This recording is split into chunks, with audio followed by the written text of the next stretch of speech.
Over those 23 years, I had 6 different books that hit the New York Times list that all came out with other people's names on the cover that I had essentially written, which gets old after a while. So number 6 hit up, and my wife pulled me aside, and we came up with a plan to try and get out of the day job and become a full-time author. That's an excellent point. Tell us about that. Breaking away from your cushy, safe job and going indie first, right? Or were you published first? So tell us about that. No, I was indie first. Yeah, so that was tough because, 20 some years working in finance, I had a very good salary.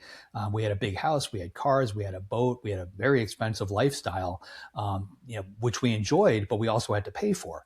And that lifestyle was expensive. So I couldn't just walk away from the day job. We couldn't afford to do that.